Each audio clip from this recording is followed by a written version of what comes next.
Irmãos, nesses últimos domingos nós temos meditado no livro dos Salmos, especialmente do Salmo 146 até o Salmo de hoje, o Salmo 148, e nós vemos que há um tema que permeia todos estes salmos: o louvor. O louvor que deve ser dedicado a Deus.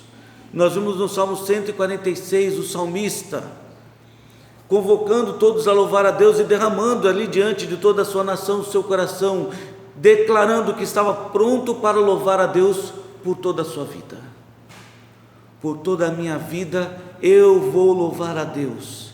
E ele estava nos convidando a fazer o mesmo, a louvar a Deus por toda a nossa vida. No Salmo 147, ele nos deu boas razões para louvar, nos mostrando que o louvor ele expressa o nosso amor, a nossa gratidão e a nossa devoção a Deus. Não é diferente, isso é para todos. Todos são convidados a louvar para expressar amor, gratidão e devoção a Deus. É isso que o louvor representa. E muitas vezes esquecemos desses detalhes. Esquecemos de louvar e de adorar a Deus, de usar a nossa vida para o louvor da sua glória. Certamente é isso que Deus espera de cada um de nós. E o Salmo 148 então segue este mesmo pensamento, como quem estende este convite. Ele disse: eu estou pronto para louvar a Deus por toda a minha vida. Então ele estende este convite para os céus e para a terra. Este convite é para todos. Todos estão convidados e convocados a louvar a Deus. Todos, sem exceção, devem participar do louvor a Deus. E o Salmo então 148, de forma bem nítida, ele nos mostra quem deve louvar a Deus: os céus e a terra. Todo ser presente nos céus e todo ser presente na terra. Todos os seres devem louvar a Deus. Você nota isso de forma bem nítida. Aí quando você lê o Salmo 148, do verso 1 até o verso 4, todos os seres celestiais: aleluia, louvai ao Senhor do alto dos céus, louvai-o nas alturas, louvai-o todos os seus anjos, louvai-o todas as suas legiões celestes. E aqui legião nada tem a ver com demônios, mas sim com os anjos celestiais, aqueles que estão na presença de Deus, que o adoram de dia e de noite, louvando e adorando, clamando: santo, santo, santo é o Senhor. Porque essa foi a visão que Isaías teve, essa foi a visão que João teve, e a expressão é a mesma e o momento é semelhante. Lá estavam os anjos na presença de Deus, o adorando, e o salmista diz: louvem ao Senhor. Anjos, louvem ao Senhor. As legiões celestes, os exércitos dos céus, louvem ao Senhor. Louvai o sol e lua, louvai todas as estrelas luzentes. Nós sabemos que agora ele fala de seres que não têm vida, mas foram igualmente criados por Deus e são usados para a glória de Deus. Os céus manifestam a glória de Deus. Um dia discursa outro dia, e tudo isso louva, traz a glória e o louvor que Deus merece. E o salmista reconhece isso. Louvai-o todas as estrelas luzentes, louvai os céus dos céus e as águas que estão acima do firmamento. Confesso que eu não entendo muito bem essa expressão, águas acima do firmamento. É verdade, é usado em Gênesis, quando Deus fez separação das águas, as águas que estão abaixo, as águas que estavam acima no firmamento. E de certa maneira muitos teólogos costumam dizer que a água acima do firmamento é que havia uma camada de água que cobria a terra, mas que foi derramada no dia em que Deus providenciou o dilúvio, na época de Noé. Talvez uma expressão, as águas acima do firmamento, seja porque as pessoas, quando olham do céu e veem o céu azul, parece um reflexo do mar, ou o mar o reflexo do céu. E é claro que até então, até esse momento, o salmista não havia pego um foguete e ido até a lua para ver que não passa por uma camada de água, não sei, talvez as nuvens. Há várias definições sobre isso, mas o que importa é que todos são convidados ali a louvar a Deus. seres vivos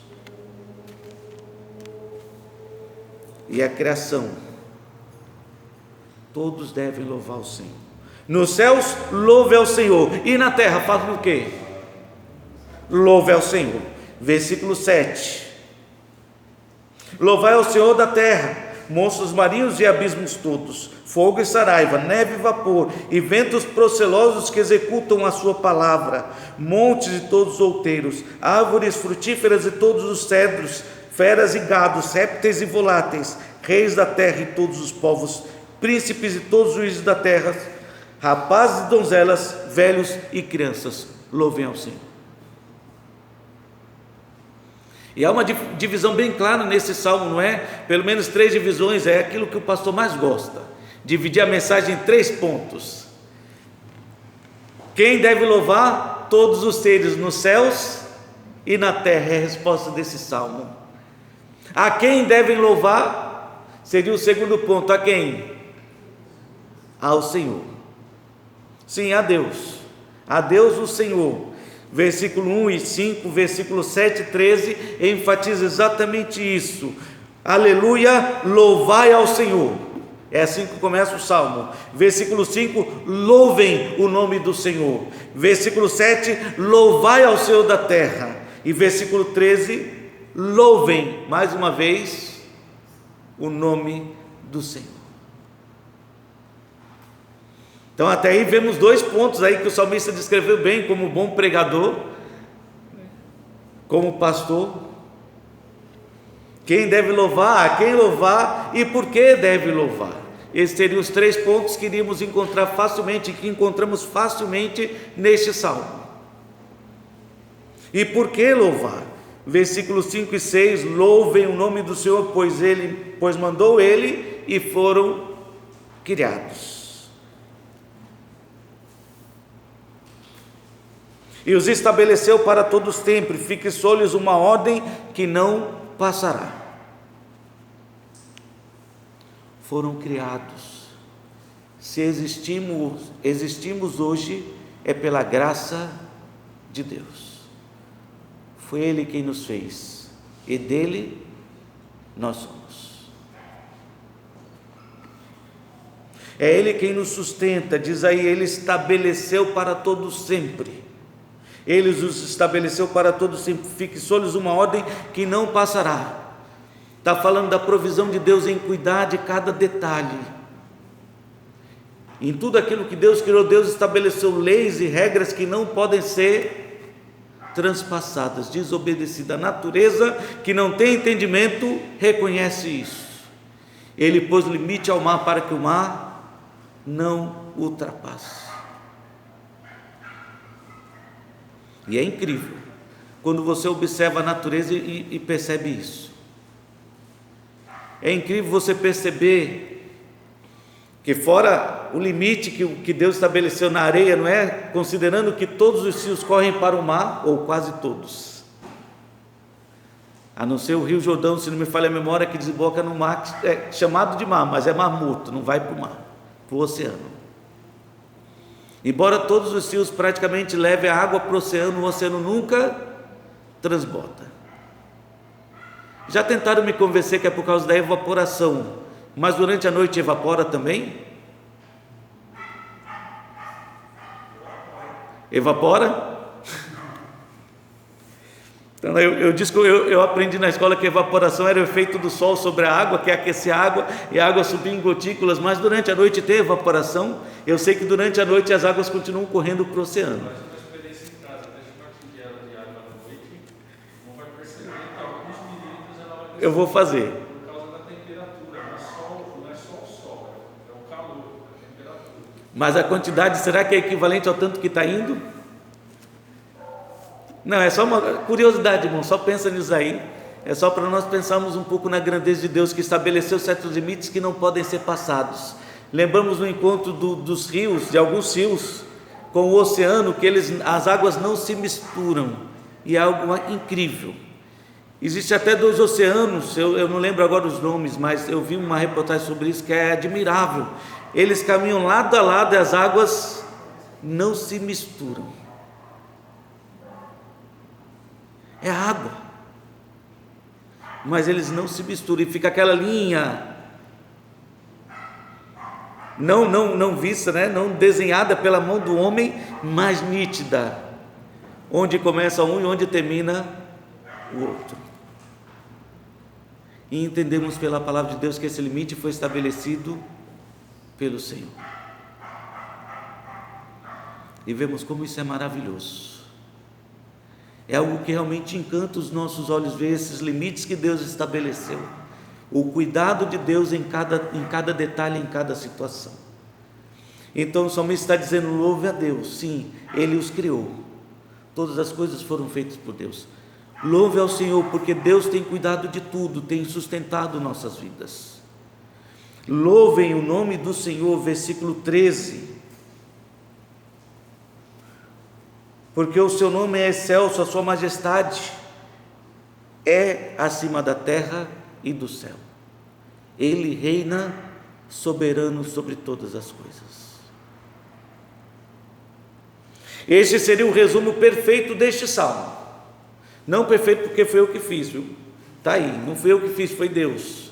Qualquer um que lê pode entender facilmente que aí está a descrição de quem deve louvar, a quem louvar e por que louvar. Por isso que há um convite para todos louvar a Deus. É por isso que está convidando você também a participar deste louvor. É como se aqui o salmista tivesse reunido um grande coral: os anjos, os homens e toda a criação louvando a Deus. Certamente você já assistiu algum vídeo desses de corais grandiosos louvando a Deus. E é um louvor que mexe com a gente, com o nosso coração. Agora imagine então um coral sendo orquestrado por Deus. Os homens, os anjos e toda a criação, num só coro, louvando o nome do Senhor. Mas o que eu gostaria de destacar hoje, embora aqui esteja o resumo de todo este salmo, o que eu gostaria de destacar fica exatamente neste último ponto: por que louvar a Deus? Por que louvar a Deus?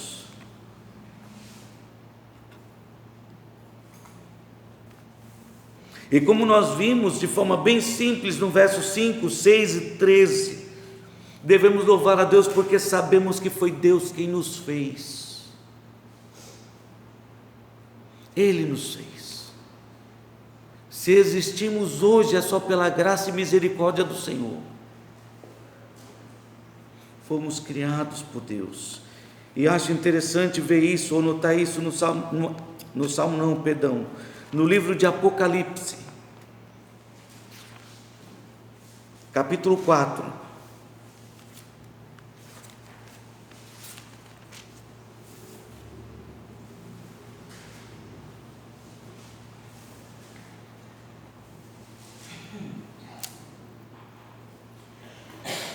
Irmãos, quando você lê Apocalipse capítulo 4, você vê que João ficou admirado com o louvor que estava diante dos seus olhos, todos louvando a Deus.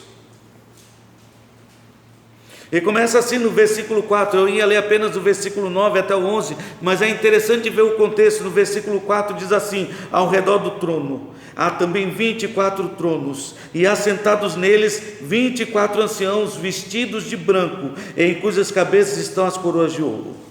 Do trono saem relâmpagos, vozes e trovões, e diante do trono ardem 7 tochas de fogo, que são os 7 Espíritos de Deus.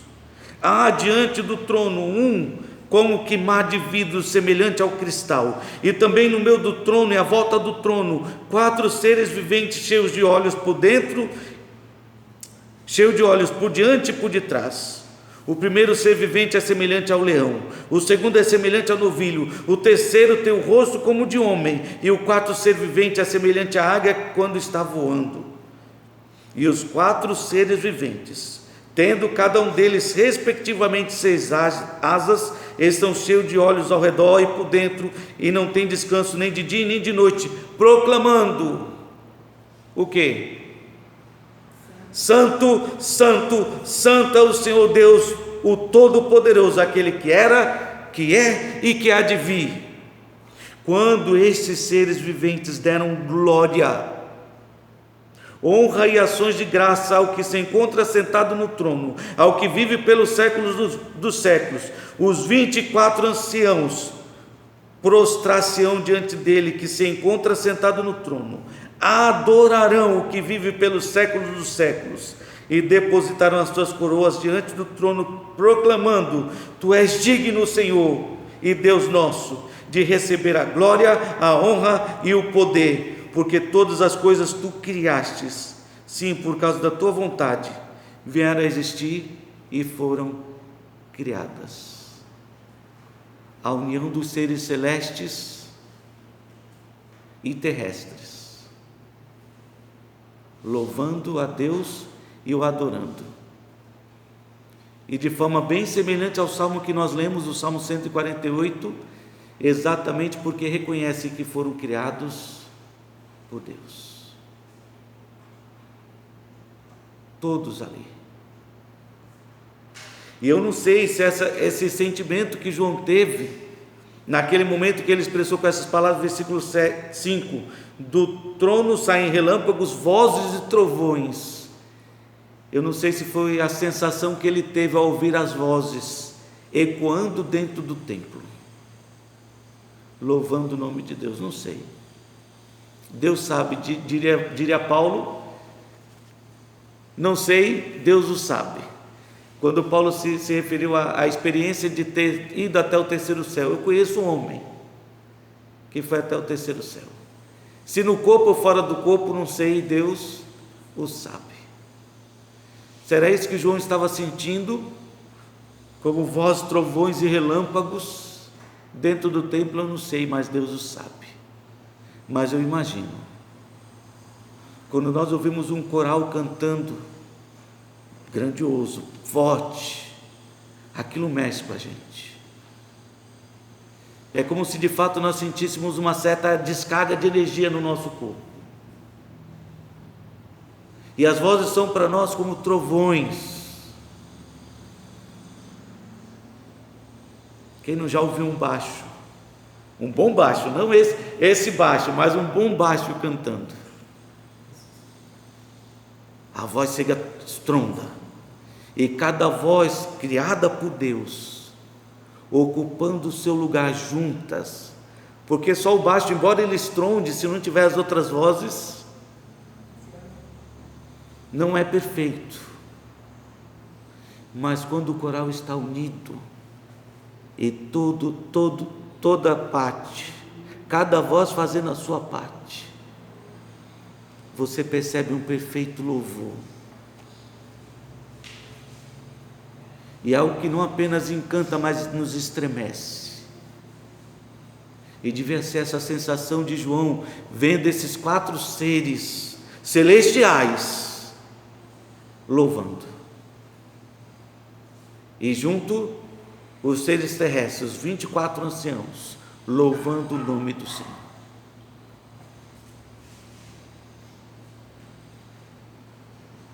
E todos os seres diante do trono, louvando e adorando a Deus.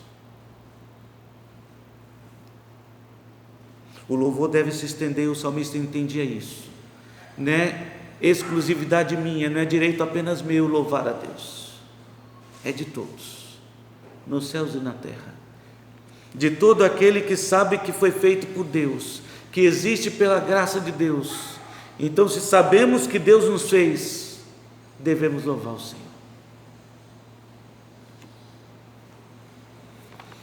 Se sabemos que Deus não apenas nos fez, mas tem sustentado as nossas vidas, devemos louvar o Senhor. O Salmo 148 destacou isso, o que é confirmado por Mateus capítulo 6,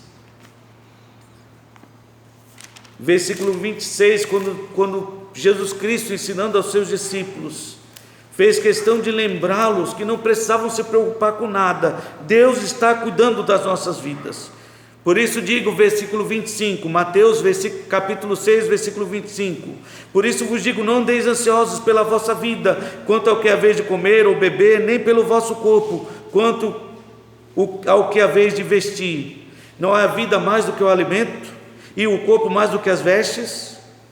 Observai as aves do céu, não semeiam, não colhem, nem ajuntam em celeiros, contudo vosso Pai Celeste as sustenta. Porventura não valeis vós muito mais do que as aves? E a resposta é sim. Diante de Deus valemos muito mais do que as aves. E se Deus cuida de forma tão carinhosa das aves, certamente também cuidará das nossas vidas.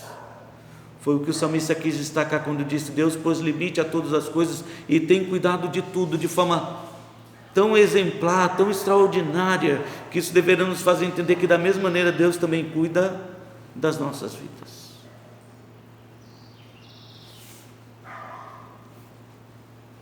Então todos estão convidados a louvar a Deus. Se sabemos que Deus nos fez, louve a Deus. Se sabemos que Deus nos sustenta, louve a Deus. E se sabemos e reconhecemos que Deus reina, é soberano, então louve a Deus. Significa que Deus está no controle de tudo, nada escapa ao controle de suas mãos, nada. A pandemia, meu querido, não é motivo para você se apavorar, ela não escapou do controle de Deus. Deus a está usando para promover a sua glória. Deus a está usando ainda para quebrantar corações hoje. Deus a está usando, meus queridos, para afirmar nossa fé em quem nós confiamos, ou melhor, para provar nossa fé, se de fato confiamos no nosso Deus. Mas a pandemia não fugiu do controle. Deus está no controle. Ele é soberano e usa todas as coisas para o louvor da sua glória, para cumprir o propósito da sua vontade, que é soberana. O seu nome é excelso, glorioso, superior acima de todos os nomes. A sua majestade está acima. Ele controla os céus e a terra. Apocalipse capítulo 1, versículo 4 a 6.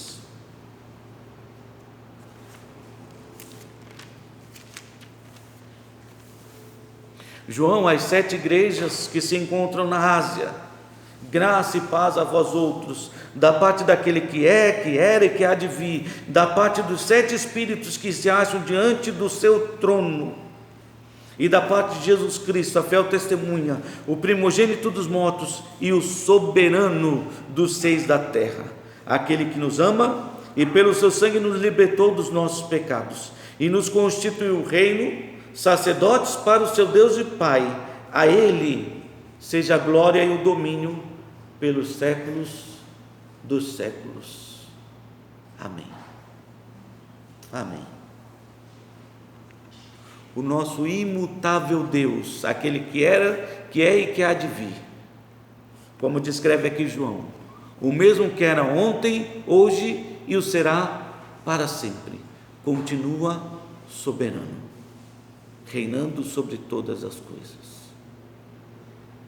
Embora saibamos que o mundo jaz no maligno, jamais devemos esquecer que Deus continua no controle. Até o maligno se submete à vontade do nosso Deus.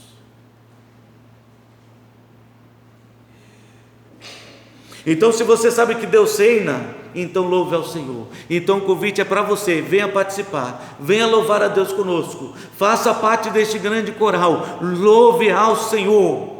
E faça isso por toda a sua vida. Se você reconhece que Deus te fez, se você reconhece que Deus tem sustentado a tua vida, se você reconhece que Deus continua reinando e está no controle de todas as coisas, então louve ao Senhor.